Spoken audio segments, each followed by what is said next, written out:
Ay, may chismis ako sa iyo. Ay! Ano? Ano yan? Raymond. Ingay mo eh. Ano ba? Kasi may chismis na naman ako sa bahay namin. Ay, Kakainis.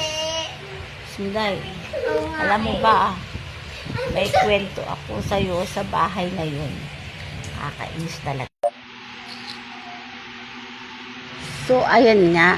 Kita nyo ba yung butas dyan sa bubong? O, di ba? Ang laki-laki ng butas. Ay, naku. Nakakainis.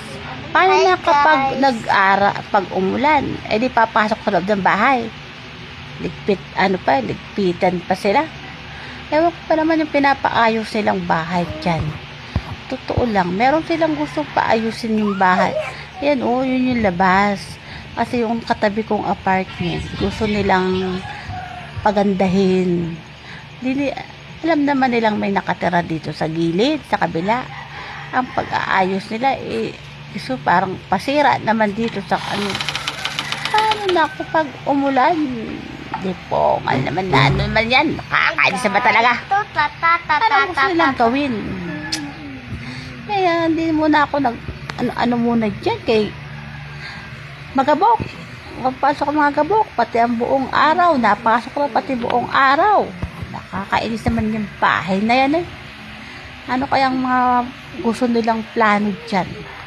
Kulang na lang, ang buong bubong na lang tanggalin. Nakakaloka naman itong mga to. Ano kaya dapat lang sinabihan ko na nga yung may-ari.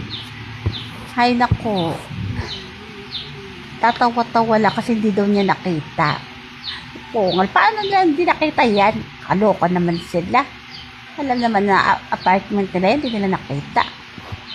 Kaloka naman yung mga yan. Ay naku. Sana nga gumanda ang kanilang apartment. Para gumanda, pero wag naman yung ganyan na pinaganda yung kabila naman na may nakatira ay nasira na. Wala stick na yan. Oy. Kulang naman sa diskarte eh. Ano bang gustong gawin ng mga yan? Ay, kaloka naman yung mga yan eh. Hindi malaman ko anong planong pagpapaganda o pampasira. Siyempre, sa kabila, pangit, kaya kailangan pagandahin. Dahil sa kabila ay mayroong nakatira, kaya sirain na. O, ganon ang pagpapaikot nila dyan. Kaloka naman yung mga yan. Kaloka na nakakadupungan naman. Ay naman, kaloka na talaga yung mga dupungan na yan. Ay! Ha! Sana hindi malaman ko anong mga ano nila.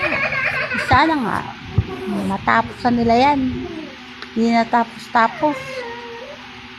Siguro nag-aantay pa muna sila ng maningil sa mga apartment.